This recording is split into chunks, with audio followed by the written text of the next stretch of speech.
Hello everyone, welcome to Study Guide. In this video we will look at some important current affairs from the today's newspaper The Hindu. इस video में the Hindu के 10 नवंबर 2022 के कुछ important current affairs को discuss करेंगे जो आपके आने वाले जितने सारे कॉम्पिटिटिव एग्जामिनेशन है उनमें आपकी काफ़ी मदद करेगा। So without further delay let's start the video. सबसे पहले क्वेश्चन की बात करते हैं, नेशनल एयर क्वालिटी इंडेक्स कब लॉन्च किया गया था। तो ये न्यूज़ में इसलिए था क्योंकि आपको पता है कि दिल्ली में कितना पॉल्यूशन वगैरह हो जाता है अभी के टाइम में।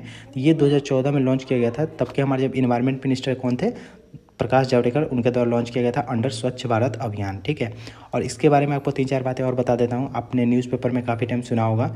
ठीक है, तो ये जो नेशनल एयर क्वालिटी इंडेक्स है ये लॉन्च किया गया था सेंट्रल पॉल्यूशन कंट्रोल बोर्ड और IIT कानपुर ने मिलकर लॉन्च किया था इसको। ठीक है, और अंडर 1 नंबर 1 कलर 1 डिस्क्रिप्शन।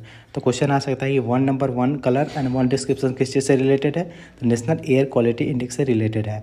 और ये लॉन्च किया गया था जैसे कि हम जैसे सामान्य लोग हैं वो एयर क्वालिटी वगैरह जज कर सके उनके लिए लॉन्च किया गया था। और ये जो है 8 पॉल्यूशन को मेजर करता है। ठीक है, 8 पोल्यूटेंट्स को मेजर करता है। आपने सुना होगा PM10। ठीक है, तो PM10 particulate matter 10, particulate matter 2.5 2 हो गए ये। उसके बाद nitrogen oxide NO2, sulphur dioxide SO2, carbon monoxide CO, ozone O3, ammonia NH3 और लीड PB। तो टोटल 8 पोल्यूटेंट को ये मतलब मेजर करता है नेशनल एयर क्वालिटी इंडेक्स। और ये 6 कैटेगरी में होता है। जैसे कि आपने सुना होगा कि दिल्ली का जो एयर क्वालिटी है पुअर हो गया, वेरी पुअर हो गया, सीवियर हो गया। तो सबसे अच्छा होता है गुड, उसके बाद सेटिस्फैक्ट्री, उसके बाद मॉडरेटली पोल्यूटेड, उसके बाद पुअर, वेरी पुअर और सीवियर। तो टोटल 6 कैटेगरीज होते हैं AQI के। आई होप आपको सारी बातें समझ आ गई होगी नेशनल एयर क्वालिटी इंडेक्स से रिलेटेड। पंछी कमीशन जो कि रिसेंटली न्यूज़ में था वो किस चीज़ की बात करता है, तो ये 2007 में आया था। ठीक है, तो ये कमीशन बात करता है सेंटर और स्टेट रिलेशन के बारे में। वो has become the 15th chief justice. तो हमारे 15 चीफ जस्टिस बने हैं DY चंद्रचूड़, और इसके पहले 49 थे उदय उमेश ललित। ठीक है, और इनको ओथ किसने दिलाया, तो चीफ जस्टिस को वो दिलाता है हमारे प्रेसिडेंट कौन है, द्रौपदी मुर्मू। और ध्यान रखना द्रौपदी मुर्मू कहाँ से बिलोंग करती है, तो उड़ीसा से बिलोंग करती है, उड़ीसा की मयूरभंज डिस्ट्रिक्ट से, और संथाल ट्राइब से बिलोंग करती है। और जो हमारी प्रेसिडेंट है द्रौपदी मुर्मू वो 15th प्रेसिडेंट है और यंगेस्ट है। और ध्यान रखना है कि इंडिपेंडेंस के बाद जिनका बर्थ हुआ वो पहली प्रेसिडेंट कौन है, तो वो भी है द्रौपदी मुर्मू ही, ध्यान रखना है। और जो हमारे चीफ जस्टिस ऑफ इंडिया होते हैं उनका रिटायरमेंट एज क्या होता है, तो उनका रिटायरमेंट हो जाता है एज होता है 65 ईयर्स के बाद वो रिटायर हो जाते हैं। KS Puttaswamy versus union of India case किस चीज़ से रिलेटेड है, तो राइट टू प्राइवेसी को हमारा फंडामेंटल राइट बनाया गया था इस जजमेंट के थ्रू। और ध्यान रखें ये किस आर्टिकल में आता है, तो आर्टिकल 21 में आता है। ठीक है, और कल मैंने आपको बताया था कि आर्टिकल 21A किस चीज़ से रिलेटेड है, तो वहाँ पे एजुकेशन को एक फंडामेंटल राइट बनाया गया था।